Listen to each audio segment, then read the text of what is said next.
Halo Sobat New Pelaut, kali ini saya ada di Fair Station. Saya akan memperkenalkan International Shore Connection. Apa aja isi box ini? Yuk kita mulai buka. Kita pause dulu. Sebelum mengetahuinya isi dalamnya, kita juga harus mempelajari aturan dasar yang diberlakukan oleh IMO melalui aturan SOLAS tahun 1974. Dan kali ini saya buka di edisi tahun 2014. Kita buka di daftar isinya mulai dari part 1. Kita lihat di chapter 2 dari part 1 di chapter 2-2 yaitu tentang fire protection di halaman 117. Oke, kita buka di halaman 117. Nanti kita cari di dalam halaman 117 mengenai International Shore Connection atau ISC. Yuk, ini chapter 2-2 di Fire Protection. Kita cari. Oke, ini protection vehicle dan ini adalah fire safety object. Kita cari lagi sampai ketemu membahas mengenai International Shore Connection. Oke, di bagian belakang Regulation 23 Safety Center on Passenger Ship. Kita kembali ke depan sampai kita temukan bahasan mengenai International Shore Connection.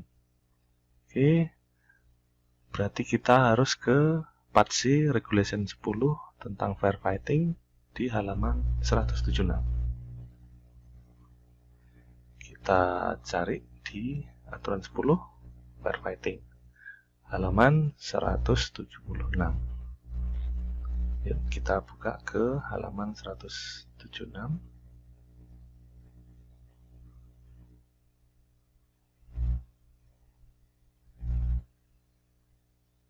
Nah, ini 173.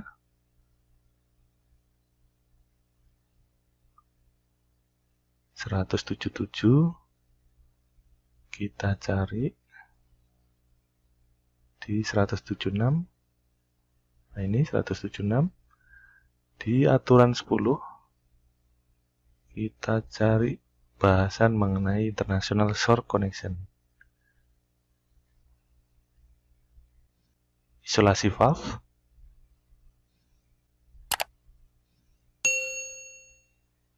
Dari atas, release valve, number and position of hydrant, pressure of at hydrant.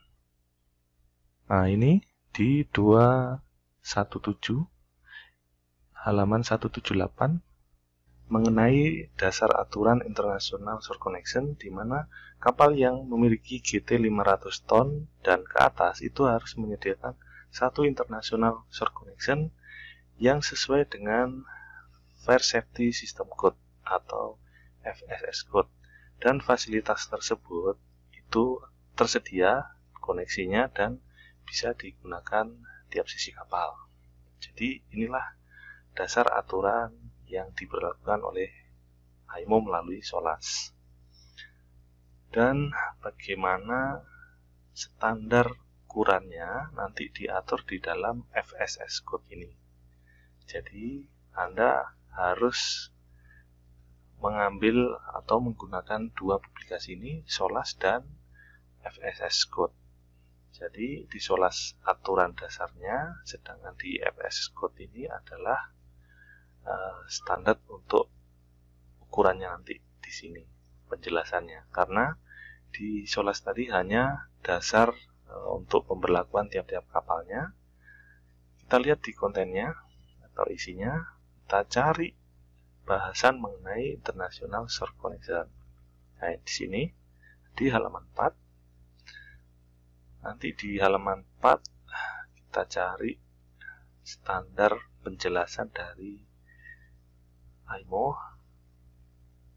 Di sini halaman 4. Oke, kita lihat di atas. Nah, ini di chapter 2 International Short Connection. Nah, ini aplikasinya. Dan ini engineering spesifikasinya. Di sini ada standar dimensinya. Oke, diatur di sini. Nah, ini untuk standar ukurannya. Oke, Anda perhatikan ukuran outside diameternya, inside diameter, panjang boltnya dan nutnya, untuk flank thickness-nya, ketebalannya, dan di sini untuk materialnya juga di sini dijelaskan untuk aksesorisnya juga, mengenai bautnya, mengenai washernya. Oke, kita mulai buka booknya, seperti apa isinya. Nah, di sini ada rubber gasket atau packing karet. Jadi paling tidak packing karet ini juga mengikuti standar dari keterangan yang di depan tadi. Dan ini standar flanknya untuk International Short Connection. Sebelumnya di halaman 4 yang saya tunjukkan mengenai standar dimensinya, bahwasanya diatur untuk ketebalan atau thickness dari flank ini yaitu 14,5 mm.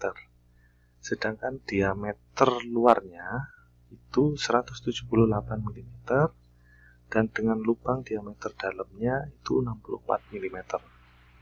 Sedangkan untuk lebar diameter penempatan bautnya, jadi 4 bautnya ini lubang penempatannya dengan lebar 19 mm.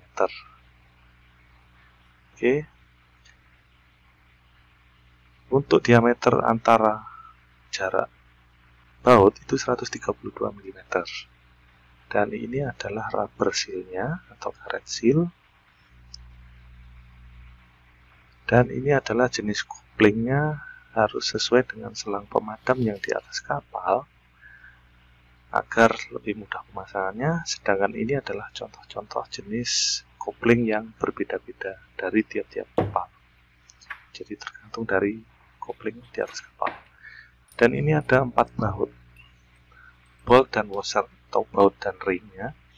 Itu 4 baut dengan diameter 16 mm, panjang 50 mm. Dan ini adalah spanner atau uji engkol. Kita harus siapkan 2 buah, karena satunya untuk mengencangi dan satunya untuk menahan agar pemasangan lebih cepat untuk pemasangan International Short Connection. Kita coba ukur. Oke, kepala bautnya, jadi pastikan cocok dengan ukuran 24. Oke, ini ukuran 24. Jadi baut diameter 16 mm itu adalah ukuran 24. Jadi pastikan dua-duanya adalah nomor 24. Kedua ekor pastikan sama-sama ukuran 24. Saya akan keluarkan baut lainnya dari dalam. Ini ada 3. Jadi pastikan jumlahnya ada 4 bolt, 8 washer, yaitu 4 baut dan 8 ring. Dan ini ada 4 slot sesuai dengan jumlah bautnya. Lalu bagaimana penempatan International Short Connection ini dan cara instalasinya? Yang jelas, untuk penempatan International Short Connection ini kita tempatkan di sisi kapal, di mana kapal sandar di terminal ataupun di jetty ataupun di pelabuhan. Jadi kita tempatkan di sisi darat atau kita tempatkan di tempat yang mudah dijangkau, sehingga ketika terjadi kebakaran, entah itu kebakaran di terminal, ketika terminal butuh bantuan fire pump, atau sebaliknya ketika kapal tidak mampu menggunakan fire pump-nya, maka short connection ini kita konekkan dengan jalur hidran di darat. Maka terminal juga punya kewajiban mempersiapkan international search connection di sisi pelabuhan di mana mudah terjangkau juga. Dan seperti ini contohnya, saya ambilkan contoh ini di terminal. Kalaupun tidak menyediakan international search connection, maka juga harus menyediakan LAN hidran yang memiliki flank yang standar dari international search connection. Jadi seperti ini contoh fotonya. Jadi ketika kapal tidak mampu menggunakan flare pump atau gagal menggunakan flare pump, maka source connection dari kapal kita konekkan ke flank yang connect ke hidran di terminal ataupun di jetty. Jadi kita bisa menggunakan atau meminta bantuan flare pump dari darat. Jadi seperti inilah koneksinya, instalasinya. Kalaupun terminal hanya menyediakan source connection, international source connection, maka seperti inilah contoh koneksi antar international source connection. Jadi antar flank itu disambung dan masing-masing koplingnya terkadang berbeda, maka karena ini hanya flank to flank, maka kita bisa menggunakan jalur hidran melalui host dari darat menggunakan flank to flank. Dan kebetulan ini yang saya berikan contoh ini koplingnya itu sama-sama Machino. Dan sebenarnya kalau sama-sama Machino, kita bisa langsung connect saja ke koneksinya di darat. Tetapi di kondisi tertentu, terkadang terminal memiliki koneksi yang berbeda. Dan sedangkan ini adalah contoh yang saya dapatkan, contoh international source connection yang terkonek dengan milik darat, jadi koneksinya flank to flank. Dan kebetulan ini ujung koplingnya itu sama, jadi bisa dimungkinkan koplingnya nanti berbeda. Jadi seperti inilah mengenai bahasan international source connection. Oke, semoga bisa bermanfaat bagi Anda untuk adik-adik taruna-taruni, kadet pelayaran SMK maupun akademi, dan bahkan untuk pelaut pemula. Oke, semoga video paparan dari saya tidak membuat Anda merasa bosan. Saya sengaja kasih bahasan detail agar Anda memahami dengan baik aturan dasarnya, dan saya harap Anda tidak merasa jenuh. Terima kasih atas kunjungannya. Jangan lupa like serta subscribe-nya. Sampai jumpa kembali di bahasan berikutnya. Terima kasih.